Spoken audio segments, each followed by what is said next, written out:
Hello, all. Welcome to the 11th episode of the Connected by Broadcom live interview series with technology executives. My guest today is Chema Alonso, the Chief Digital Officer of Telefonica. Telefonica needs no introduction. They're a household name in Europe and Americas. They are one of the largest uh, telephony providers and mobile network operators uh, in Europe and in Americas. And Chema here is right in the middle of it all. He is part of their executive committee. And with his expertise in data and cybersecurity, he's been bringing some really cool innovations to Telefonica. His charter, among other things, is to own innovation and digital products and services for Telefonica. So, without much ado, Chema, thank you so much for joining us and welcome to the show. No, thank to you. Thanks for having me. It's a real pleasure being here. So let's go. Okay, thank you, Shama. Appreciate it. The first question, I want to start with you. I want to start discussing about you first. Now, you are the Chief Digital Officer, and you describe your role as leading innovation, data, platforms, digital products, and services. Now, that's very impactful. That's a huge list of things for you to do. And I'm very impressed. So, my first question to you really is can you please describe your role in a little more detail to our audience? What does it mean for Telefonica, and what does your team do? My team is doing exactly what you explained before. So I'm the chief digital officer, and I'm responsible. I used to say for five different things. First one is digital transformation. It means that my team is in charge of everything that is digital technology, but network and back office. I'm responsible for the digital products, the data-centric strategy, the home as a computer strategy that we have into Telefonica. On top of that, we are developing the products and services that we commercialize through the OBs. It means pay TV, smart Wi-Fi, digital ecosystems in which we are in payments, e-health, energy, insurance, etc. And on top of that, we are looking for innovation, and we have two different streams. One which is internal innovation, Mhm. and the team is looking for private 5G networks, for the network as a service technologies to allow developers to configure in real time the network, looking for Web3 initiative, trying to see how this tokenomics war is going to impact a company like Telefonica, how networks should be for metaverse, in which we need different quality of service for this kind of devices and experiences. And on top of that, external innovation, which is WIRA, is a strategy that we started 10 years ago, and is the company that is engaging with the startups. Is an startup accelerator, but also we invest in scale ups and in third party funds. So we try to bring as much innovation as possible into Telefonica. So that's it in a nutshell what we are doing in Telefonica, That which is is a good. huge list. That's a huge list. Thank you. You talked about a wide variety of things. We will touch upon some of those topics later in the conversation, but that's a good introduction for the audience. So I do want to talk a little bit more about you. I think one of the things that really, really fascinated me, Chema, about you is your route to get to this role that you are in right now. You are at heart a data guy, so you have a PhD in information security. You're passionate about cybersecurity, and I think you made your initial name at Telefonica by being the data and the analytics guy here, and you've made tremendous impact right now in your current role. So my question really is, how has your education and information security and your passion for data and data analytics contributed to your role here at Telefonica? Well, I think that I used to say that when I was in the university, I learned everything that I would need in the future eventually, but I wasn't aware about that at that time. So I started with computers when I was 12 years old, as many other kids, just because I watched a movie, Tron, in which the main roles were programs, and the gods were the programmer. So I wanted to be a programmer. So I went to the university and study everything related to computing science. And the only thing that I didn't study at the university was cybersecurity or information security, because I wasn't interested at all. I was very interested in databases. So after leaving the university, I started to work with Oracle databases, doing tuning and creating applications for large companies in the era of data warehouses, in which managing and controlling the database was very relevant in the end of the 90s. And at that time, a hacker, Rainforest Puppy, published a new vulnerability, 25th of December 1998. And that vulnerability was the beginning of SQL injection techniques, which in the security industry has been a big namer. More than 20 years after that, SQL injection was still the first vulnerability exploited by attackers on the internet. And I realized that to exploit SQL injection techniques, what you needed is to know a lot about databases. So I got into the hacking stuff through SQL injection, because I was very good at SQL queries, SQL commands. So I ran my own company when I was 24 years old, and it was related to cybersecurity. And 10 years later, I got into Telefonica. Just at the beginning, just trying to bring talent into Telefonica. Later, trying to run the cybersecurity business into Telefonica, and it was a very wonderful experience. And when the company inside Telefonica responsible for cybersecurity was very big, $500 million of revenues in cybersecurity services into Telefonica. Our president wanted to transform Telefonica into a data-centric company, to create a new data strategy, to have all data into one single point, and to transform a company like Telefonica, which is a 100 years old company with a lot of silos, with a lot of application-centric services, into a one cloud company. So we started in 2016, and I was appointed as the chief data officer to create that role. And it was very hard at the beginning, but I used everything that I learned in my studies in the university about databases, and all the experience that I have in databases, to create that data-centric strategy we call internally the 4 platform. And today is the platform in which we create all digital services into Telefonica, and we call Telefonica Kernel. And in 2019, just as an evolution of my chief data role, I was appointed as chief digital officer. And since that moment, I manage platforms, data, digital services, products, and innovation. So it's quite simple, but everything is connected. So I started in the university with databases.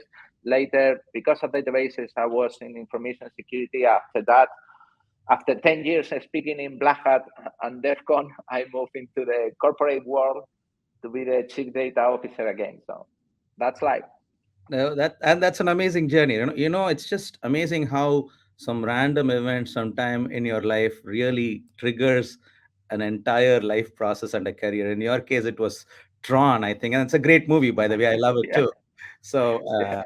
I think that's just amazing. I mean, some random things, and then it just gets you the momentum to keep going. So thanks for sharing that life story. That was very fascinating to hear. Thank you. With that, Chema, I do want to pivot a little bit and talk about Telefonica itself. Of course, Telefonica needs no introduction. You're a tremendous name both in Europe and in Latin America. But what I would like to ask is a very broad question with respect to what are your and Telefonica's technology priorities, and how do they dovetail into what your customer needs? And I think this is interesting for me because, again, as a data guy, you are constantly looking at what the customer needs before you Yeah. map it into services. So I think Yeah. I wanted to get that perspective from you. Yeah. And when you are in this role as chief digital officer, it's very important to look to the history of this company, because it's 100-year company, a company that created a big business of connecting people through the voice. First of all, connecting cities, later connecting companies, and after that, connecting uh, people houses. And at some moment, it was a big disruption and internet appears. And this company, as the whole industry, and Telefonica was especially in this part, changed it completely and become an ISP, an internet service provider. It wasn't clear at the beginning. Actually, the first internet service provider weren't telcos at all. They were third-party companies, and Telefonica put the focus in transforming into an internet service provider, and did a big disruption in the ISP business, because we created a flat tariff, which was crazy at that moment. And it's amazing because at the end of the 20th century, Spain, which is not the biggest country on earth at all, was the first country in Europe with internet connections, thanks to Telefonica and the transformation that they did to create these tariffs, this fixed tariff for every citizen in Spain. So after that, we have the mobile phones, which was another big transformation into the industry. And with that mobile phones, a new business arose, which was the SMS, which was an innovation created by this industry just to create a new business that wasn't before. Later, when the dot-com internet appeared in the beginning of 20th century, 21st century, Telefonica transformed their networks into a broadband company. Today, Spain is the first country on Europe with fiber connections, and it has more fiber than England, Germany, Italy, France together. So just the fiber that Telefonica put in Spain made that big transformation. And after that, we transformed into a data company for smartphones, and it was a big success. What I'm saying is that every time that internet changed, Telefonica discovered how to transform the business and creating something new. The last 10 years, Telefonica has been transforming itself into this big data cloud industry and this new internet with people connected and everything digitalized. And right now we are in the middle of a new big transformation with Metaverse and Web3. Everything new, unicorns, new scale ups are most of them based on Web3 strategies or Metaverse initiative. And we need to discover how is the future for Telefonica. And of course, we know that the future of Telefonica in this new world of Metaverse and Web3 is through the connectivity. We are the first technology provider at home in some countries like Spain, Brazil. We are right now a big company in the UK with the joint venture between Virgin Media and O2, and we are betting our position in Germany, trying to create a bigger company. Mm-hmm. And of course, we are the number one in Hispano America. So we are looking for what are going to be the networks that Metaverse is going to need, what are going to be the requirements that these new startups, these new companies that are going to be born. Yeah. And in 5 years, they are going to be the new leaders, that happened with companies before, are going to require for Telefonica and what is the new business. And that is what we are doing right now. We are supporting our core business today, which is pay TV, which is Wi-Fi, which is fixed connectivity, which is mobile connectivity, etc. But on top of that, we are looking for the short-term future, because I think that this is going to happen shorter than people think. That's actually very rich history that you provided, Chema. I think you answered it right, because you have to look at the history to know and context to know what you're doing right now. And based on your answer, one thing that really strikes to me is that Telefonica has been proactively on the watch out for how things evolve, and they've gotten ahead of it with respect to technology trends. So I think that is pretty impressive, and that is technology thought leadership and vision. So, and clearly you're continuing that tradition as you go into Web3 and Metaverse. We'll talk about Yeah. Metaverse in a minute, but I did want to touch upon broadband. I think broadband obviously is very critical to your technology priorities, no doubt. And I think, in fact, you say that home is your territory, right? That's very much aligned with how Broadcom use broadband as well. So one thing that I did want to talk to you about is, what are the various elements that you have put in place for the home, and how does broadband fit into that vision? Well, you just explained it very well, and broadband is key as 5G are the the two key technologies to connect people, not only people, cities, companies, everything to the internet, and we've been doing a lot of investment in I used to say the hard part, which is the public infrastructure to deploy the networks on the streets and to put the antennas, to invest the capex and etc. But we are not going to be able to success in the business if we don't manage how to take the most relevant for of this infrastructure for developers to create the best experience for users, and that means that we need to transform everything which is related to real-time provisioning, real-time configuration, real-time usage for developers through API. So we are putting a lot of focus in how to create all the APIs needed to take the most of edge computing, of network slicing, of quality of service, of sponsored data, of everything that we have in the network. Because right now we have wonderful infrastructure, but it's only available through a selling process, which is a B2B selling process, which is not automated, which is not ready for developers that they can integrate the components of the network.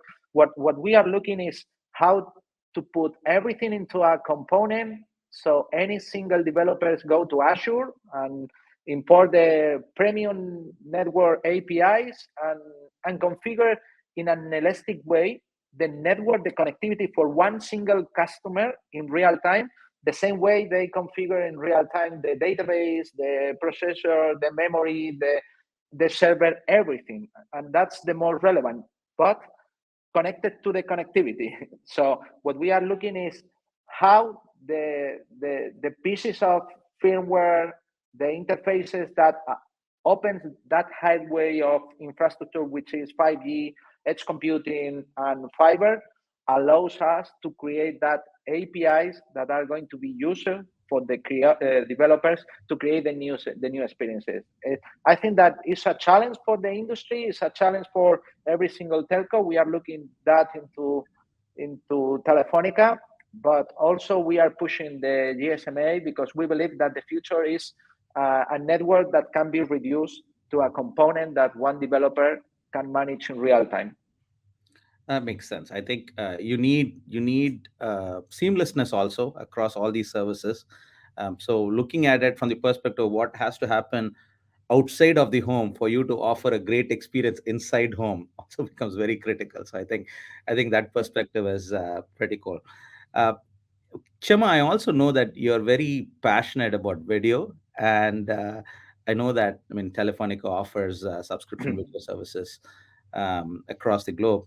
So, how do you see video services evolve over time as your digital home also evolves? With Web3 and Metaverse coming in as well.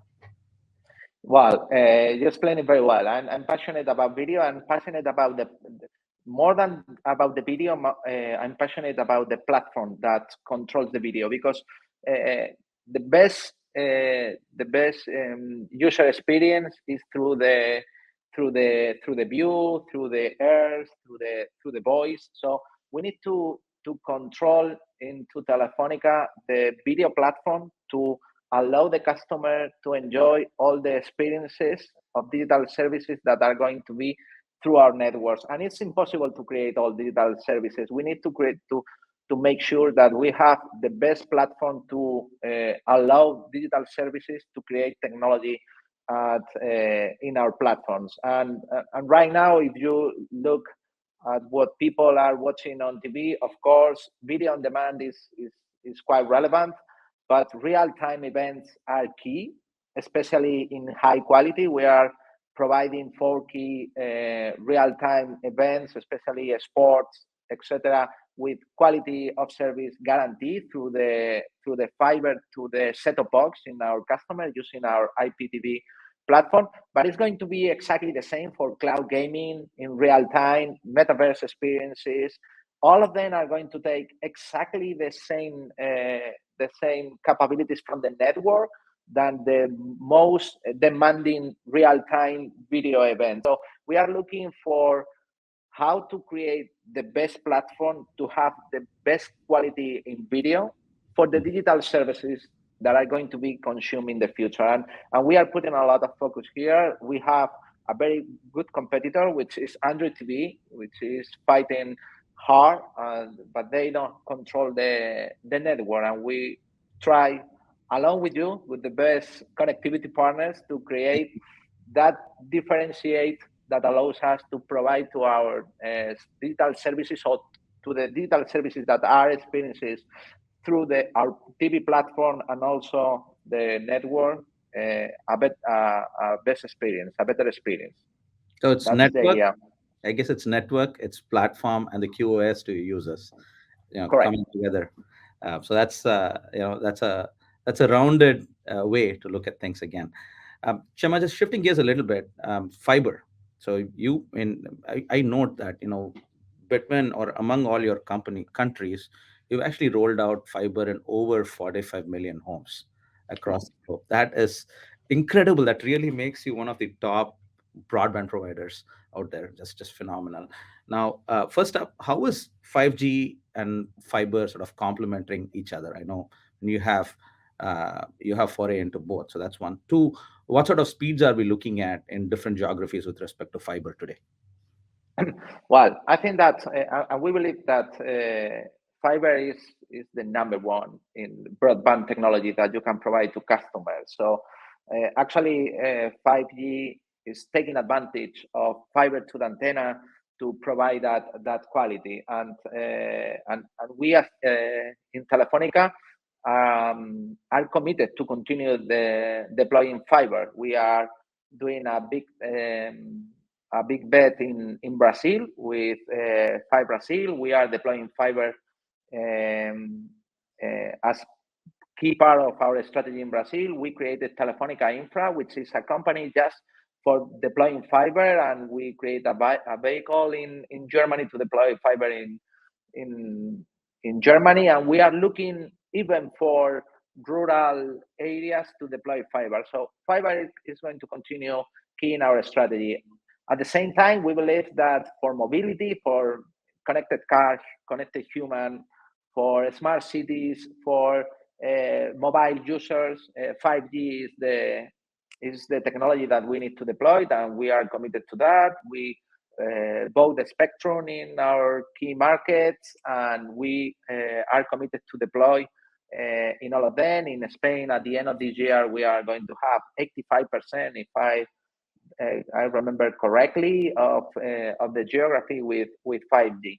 And part of my role is to make sure that edge computing, network slicing, 5G, and fiber capabilities and Wi-Fi capabilities, all of them are working seamless and collaborative in a collaborative way to allow the users to have the best experience. And in order to do that, it's because we are putting a bit effort in creating that platform with APIs to let developers and let us to controlling the network experience in real time. So that's our view in Telefonica. Got it. And as a quick follow-up to that, Chema, what sort of speed should we be expecting in fiber, say 2 to 3 years from now, and why? I don't know, and I don't know. what we are sure is that people are asking for quality of service, latencies of. Today we were announcing um, the new region of Google in Spain, and they were talking about 1 millisecond of latency. Yeah, which is wonderful.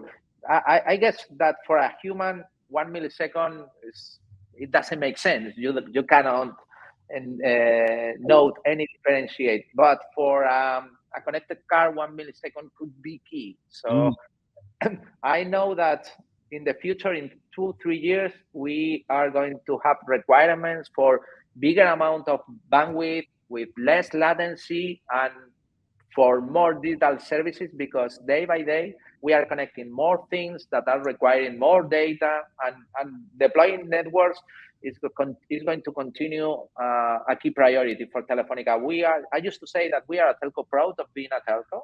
Mhm, We mhm. are creating digital experience on top of that, but we are a telco proud of being a telco, and we are going to continue in this business. It's a solid business, is giving the returns to our shareholders that we invest. So we are committed with our core feature as a telco. And that makes sense.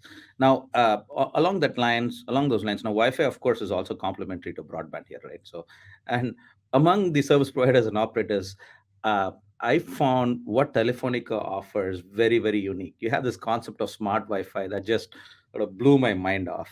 It was pretty fascinating that you were able to. I think this is where you've used your background as the data guy to come up with a well-rounded consumer experience. One example that I thought was interesting was how you integrated all the management of Wi-Fi devices with a voice-controlled activation on your TV. Yeah, And that correct. was fascinating because, again, I think that is dinner time for the family made easy, right? Yeah, yeah. Well, smart Wi-Fi is key, and we use the Wi-Fi as a key differentiator for our offering, because sometimes people have a very bad experience with the internet, and they think that problem is the fiber, and not the problem. Sometimes is the fiber. So providing the Wi-Fi, so providing the best Wi-Fi experience is key for us. We created smart Wi-Fi as a automatic way of controlling in a very seamless way everything related to the configuration of your network. So right now you can control your Wi-Fi through our digital assistant Mhm, using Aura with voice. You can control the Wi-Fi through your mobile apps, of course. You can control Wi-Fi through a web page, of course, and also through TV. And we created that experience because when you are at home in your TV, you even don't even need to authenticate. We can authenticate from the network, so it's very easy the experience of controlling the Wi-Fi and controlling everything related to the Wi-Fi. We increase the experiences with security, with quality of service. For mhm, instance, we launch cloud gaming, and one click in your smart Wi-Fi, you can prioritize the connection to one device to the cloud gaming provider to have the best experience. We are blocking malware and connections that are not good. We are analyzing everything connected to the network and giving that information. And of course, parental control to have the kids on dinner in time. So plug and everything is out of internet. So we believe that giving making life easier for our customer is our target and our goal. So it's important. everything that we can put in the hands of our customers to make their life easier is our job. No, I agree with that, and that's important. I mean, consumers and customers are everything for you, and for us. Now, how do the latest innovations of Wi-Fi really help you with this vision? So you have Wi-Fi 6.6e now. In Broadcom just announced Wi-Fi 7.2. How do you look at the latest innovations on Wi-Fi? Yeah, well, Wi-Fi is key, and I don't know how many houses are still putting wire to connect every device, but I can see that day by day people are connecting through Wi-Fi more devices, and And if we want to create the experiences of the future, we are going to take advantage of every new capability that Wi-Fi standards can allow us. So we are going to have first mover in Telefonica for new Wi-Fi protocols for sure, because if we want to create that experiences in home, and we want to continue be leaders in the countries in which we are, we need to take advantage of our position. We are leaders providing Wi-Fi in our customers' houses. We are providing fiber, and we need to keep in that position, to continue working in that position. So Wi-Fi is key, is core, is something that we are putting as part of our core offering. We are not charging anything extra. Mhm. Everything is included, because we know that to protect the investment that we do in fiber and 5G, in video, etc., we rely on the Wi-Fi. So for us, it's more than key. I don't know how to explain it, but it's more than key. Thank you, and we recognize that, and you're right. What Wi-Fi really brings all your services at the edge to your consumers, right? It's going to be an Correct. important part. Chema, before I delve into a third section, this last question on the technology and telephonic aspects. You really talked about metaverse here previously. I know you talk about it elsewhere as well. It's going to be key, as you said, to your strategy, Web3 metaverse. What is it, in terms of innovations? Uh, what are the innovations that you're looking forward to with respect to metaverse? And it's not just on the software side, right? So you have payments, you have platforms, and security and all those that need to be taken care of with Web3, but you also have hardware innovation and connectivity innovation that also needs to come together.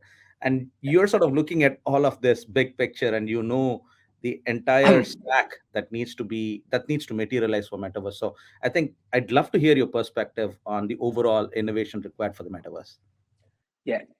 Well, we have a healthy business with providing connectivity service to our customers, and on top of that connectivity services, we added Wi-Fi, we added a, a wonderful mobile experience, pay TV, etc. But in the future, it's going to be metaverse. So our network should be more than perfect for metaverse, and in order to be a first mover in that area, we went to Meta and we signed an agreement and created a lab in which we are working we are acting as a provider, as a supplier. The idea is that we put the innovation team of Telefonica with people working in Oculus Quest 2, looking for the best experience of the Oculus Quest, and they are asking us all the requirements that they have for improving their experience in these virtual reality experiences that probably is going to be very relevant in 5 years or 7 years for customers. I don't know. But we want to be the first mover because we need to have the network ready for that experiences. So our strategy is, okay, let's work with them. Let's try to do any test that they need to try in our network. Let's configure every single API that they need to test, just to discover what is going to be the real value for our customers in the future, and for developers. And let's try to put that capabilities into the network, available through premium APIs, available in real time for developers in all the cloud providers. So we believe that metaverse is going to double the internet probably, or to make it 3 times bigger that the internet that we have today. Is exactly the same that happened when the social web 2 appeared. Internet doubled its size, or it was 3 times its size, and we believe that is going to happen also in the future. And we want to make sure that we are ready with the best technology in the network, and we are learning right now from the ones that probably are going to lead the metaverse. Roblox, Centralam, Meta, who knows uh, who is going to be the leader in this new social virtual reality world with Web3. underneath their platforms. And because of that, we are looking not only the network, but also in the Web3 possibilities, because we believe that cryptocurrencies and tokens are going to be part of the way of exchanging value between developers, telco, etc. And we need to make sure that we are ready for that work. Yeah, no, it's a lot to do. I mean, across the board, I mean, and so many things that need to come together for the metaverse stack to work. And then on top of it, you need to make sure that the network and the data centers actually support this 2x 3x expansion of the internet. So it's just a Correct. humongous undertaking. And to sort of imagine all of this coming together in the next 5, 10, 15, 20 years, it's going to be an incredible journey. Yeah, yeah, it is, and it's amazing right now because if you go to the speeches that our president is delivering through different events, it's amazing how he's talking about tokens, tokenomics, Web3, blockchain, metaverse, and transformation. It's amazing to see a company this big as Telefonica facing innovation so bravely. And I'm very proud of what our president and our leaders are doing, because it's clear for Telefonica that we need to transform ourselves for the next short future. So No, happy. makes sense. That makes sense. As we sign off, I had two quick questions. One, of course, is we absolutely appreciate that Telefonica is a strategic partner of Broadcom's. And I hope that feeling is mutual. We like to believe that you're truly connected by Broadcom. So now, what does this strategic partnership mean for you, Chema, and for Telefonica? Well, and you know that we were at a very wonderful meeting recently to talk about this partnership. We are relying in the devices technology for network and the chipset that you provide to us. We are building our strategy on that technologies, and if you are going to invest a lot of capex and opex in one single strategy with key partners, you better have a very honest and close relationship with that company. And I think that we've been working together the last years very well. We were able to make a healthy business together, and we need to look for the future as partners to look for the new world that we have ahead. And probably we need to change our strategies along this way.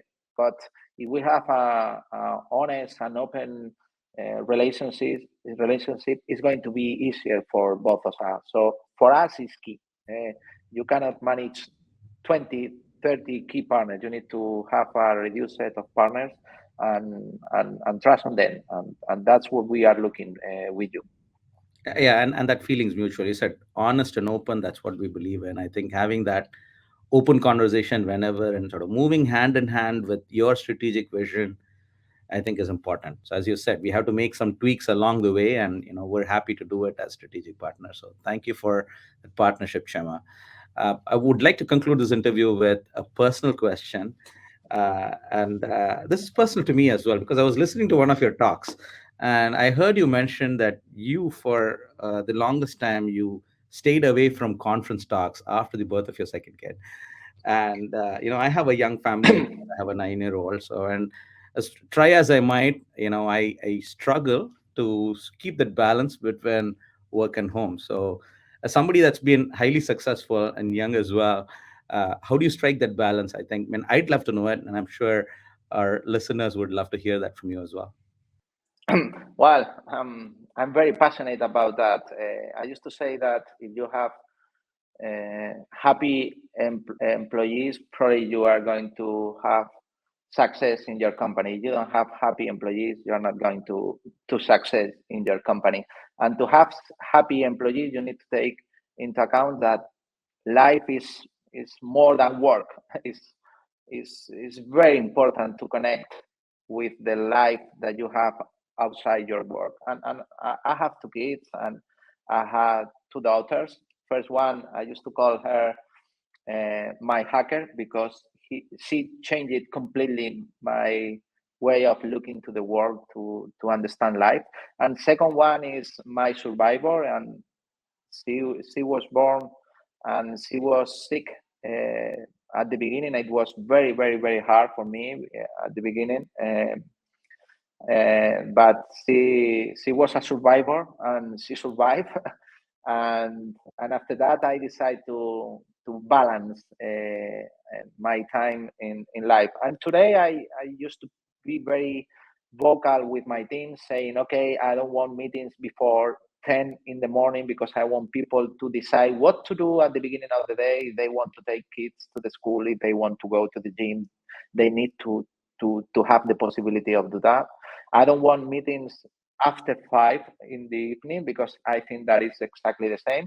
I don't want meetings on Fridays. To me, Fridays is the day one person needs to end the tasks that probably are not finished along the week, and you need to have a relaxed weekend.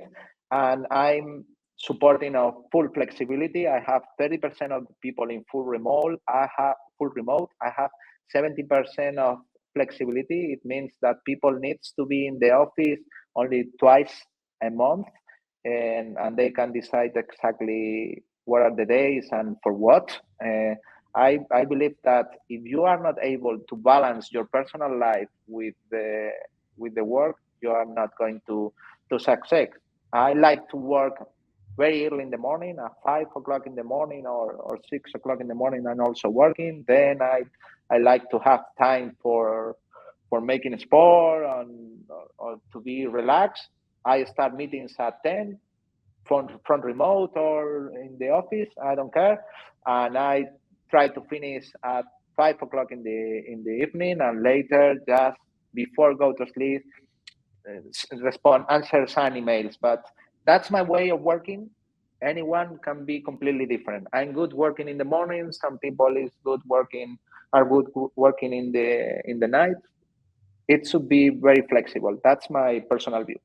And yeah, that makes sense, and it's just amazing, how kids change your perspective. Thanks for sharing your personal story there. I think the way you put it, your first one as a hacker, I kind of see it the same way too. I think my daughter just simply changed the perspective that I had of life. So I think we're in the same boat there. Again, thanks for sharing, Chema. Overall, thank you so much for sharing your insights on all these various topics. Super insightful. You provided rich insights on Telefonica's history and your technology strategy. And of course, as always, we also appreciate your strategic partnership and the fact that you are there for us as much as we are there for you. Uh, Thank you so much for all of that, and have a great rest of the day. Thank you. Thanks to you. Enjoy. Hi, Chema. That's it, folks. That was Chema Alonso, the Chief Digital Officer of Telefonica. And I hope you all enjoyed his perspectives on various different topics. And if you liked it, please do share this among your network. And feel free to comment here on what you'd like to see for future episodes. Looking forward to presenting more content over the coming months as well. Please do subscribe to my channel when you get a chance. Thank you all. Thank you so much. Take care.